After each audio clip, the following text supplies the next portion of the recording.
네, 이번 시간에는 이 연산자에 대해서 알아보겠습니다. 이 연산자의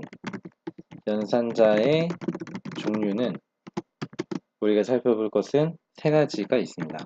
이 첫 번째로 산술 연산자입니다. 산술 연산자는 우리가 학교 다니면서 배웠던 더하기, 빼기, 곱하기, 나누기가 있습니다. 우리가 배웠던 것과 약간 다를 수는 있지만 이 프로그램에서는 이런 식으로 산술 연산자를 사용합니다. 사칙 연산이라고도 하죠.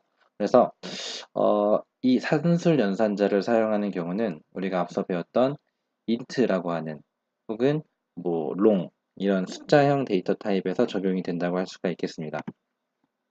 한번 살펴보죠. int라고 하는 알파라고 하는 int형 데이터 타입에 21이라고 하는 값을 넣고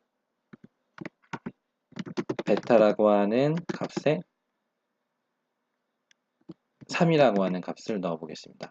이 값을 콘솔로 찍어보게 되면 먼저 더하기 산술 연산자를 통해서 출력을 하게 되면 어떤 게 예상이 되실까요? 24라고 하는 값이 예상이 되겠죠. 한번 출력을 해보겠습니다.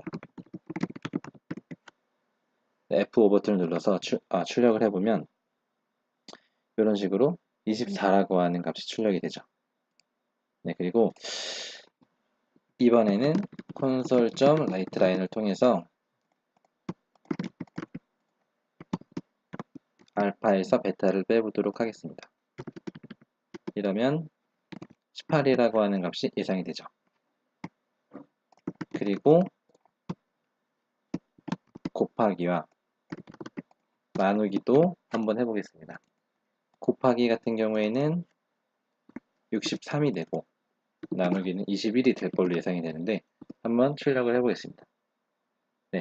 예상했던 것처럼 이렇게 출력이 됐습니다. 어렵지 않게 이 숫자형 데이터 타입에서 이런 식으로 산술 연산자, 사칙 연산을 통해서 계산하는 방법에 대해서 알아봤고, 그러면 이 산술 연산자는 이 숫자형 데이터 타입만 적용이 되느냐? 네, 맞습니다. 하지만 특별히 이 더하기라고 하는 플러스 요 연산자는 이 문자에서도 가능합니다. 하지만 그 외의 연산자는 문자에서 사용이 불가합니다. 한번 문자에서 사용하는 예시를 한번 보여드릴게요. 이거를 한번 제가 주석을 처리하겠습니다. 주석으로 처리를 하고 다시 한번 int string 알파라고 하는 값에 thank라고 하는 값을 넣고 string beta라고 하는 값에 view라고 하는 값을 넣어보겠습니다. 그리고 우리가 아까 했던 콘솔 라이트 라인을 통해서 두 가지를 합쳐주게 되면 땡큐라고 하는 값이 출력될 걸로 생각합니다.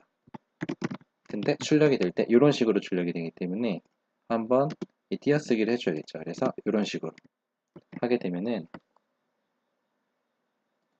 이런 식으로 해서 출력을 하게 되면은 땡큐라고 하는 값이 출력되는 것을 알 수가 있습니다.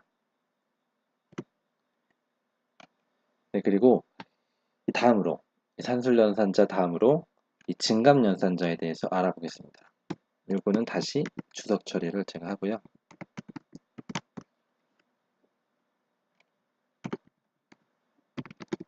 증감연산자 지금 우리가 살펴볼 것은 두 가지가 있는데 하나는 이 플러스 증가 연산자고 하나는 마이너스 감소 연산자입니다.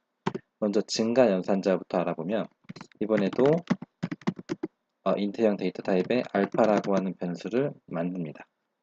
여기에 3을 선언하고 알파라고 하는 이 변수에 이 증가 연산자인 플러스를 입력을 하게 되면 이 값은 4가 됩니다. 왜냐하면 이 증가 연산자는 값을 1을 증가를 시킵니다. 그래서 알파라고 하는 값이 3이었기 때문에 1이 증가가 되면 4가 되죠. 그래서 4라고 하는 값이 출력이 될 거고요. 이거는 콘솔로 찍어보게 되면 우리가 예상했던 대로 4가 나옵니다. 그리고 이번에는 베타라고 하는 값에 8을 넣고 베타라고 하는 것에 이 감소 연산자를 입력하고 나서 이거를 출력하게 되면 어떤 게 예상이 되실까요? 요거는 7이 되겠죠. 네, 이렇게 하면 7이 되고 이것도 마찬가지로 7이 될 것으로 예상을 합니다. 그래서 한번 출력을 하게 되면은 위에선 4가 나오고 아래는 7이 나오죠. 이 증감 연산자는 이런 식으로 이 변수 뒤에 이렇게 사용할 수도 있고요. 그리고 두 번째로 앞에 이런 식으로 앞에 사용할 수 있습니다. 이렇게 사용을 해도 이 콘솔에서 찍히는 값은 같습니다. 왜냐면은 이 어떤 것의 차이가 있냐면 앞에 붙이게 될 경우에는 값을 먼저 증가시키는 것이고 뒤에 붙이는 경우에는 이 변수 값을 받은 다음에 값을 증가시키고 감소시키는 겁니다. 근데 어떤 말씀인지 잘 이해가 안 되실 텐데 이 앞에 증가연산자를 찍지 않고 바로 출력해 보면 알 수가 있어요. 그래서 알파라고 하는 값에 앞서 배웠던 것을 출력하게 되면 요거는 결과값이 4가 아니고 3이 나옵니다. 왜냐하면 이 콘솔 라이트에서 알파라고 하는 값을 먼저 읽기 때문에 3이 출력이 되고 그 다음에 이 알파라고 하는 값의 증가 연산자를 통해서 증가를 시키는 거죠. 요거는 잠깐 지우고 한번 결과를 볼까요? 이렇게 하면 여기는 3이 나오고 여기는 4가 나올 겁니다.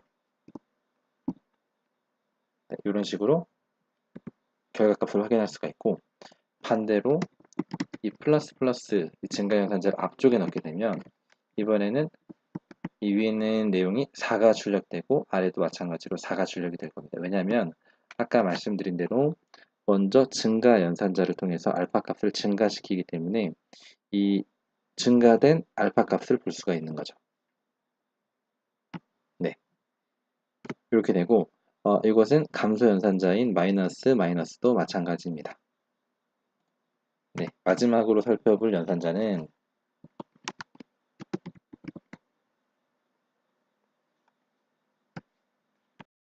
비교 연산자입니다.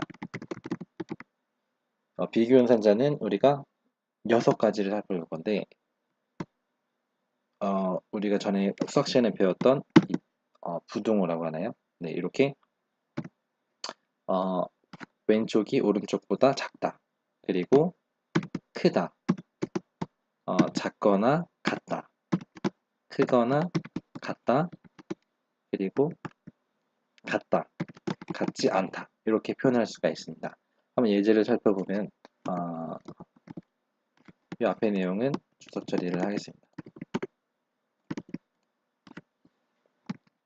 알파라고 하는 인트 데이터 타입의 데이터 변수에 7을 넣고 베타에 3을 넣겠습니다. 그리고 이것을 콘솔로 출력할 때 과연 알파가 베타보다 작은가를 살펴보는 겁니다. 그러면 여기엔 7이 들어가고 여기엔 3이 들어가겠죠. 그러면 3이 과연 7이 과연 3보다 작은가 라고 하면 거짓이 되겠죠. 그래서 이것을 출력하게 되면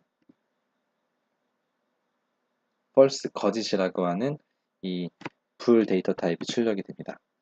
그리고 반대로 이렇게 해도 똑같겠죠. 네, 그리고 반대로 알파 값이 그러니까 7이 3보다 크냐라고 물어봤을 때는 true가 출력이 될 것 같습니다. 이렇게 한번 해보죠. 이렇게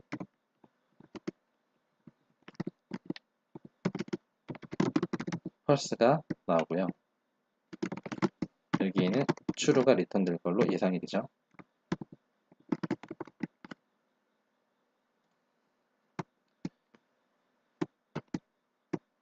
네, 그리고 작거나 같은지도 마찬가지입니다.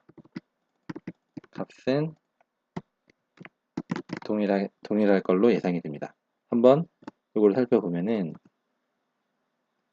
네, 이렇게 false true 값이 출력이 되고, 그 다음으로는 이 동등 연산자, 같은지, 비교 연산자를 통해서 한번 알아볼게요. 이렇게 하면은 알파와 베타 값이 같으냐, 같지 않기 때문에 false가 리턴이 되고, 알파와 베타, 7과 3이 같지 않으냐, 그러면 말이 맞기 때문에 이거는 true라고 하는 값이 출력이 됩니다.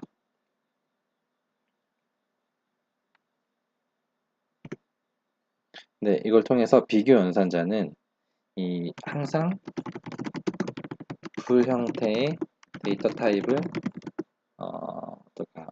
출력한다고 할까요? 데이터 타입을 결과값으로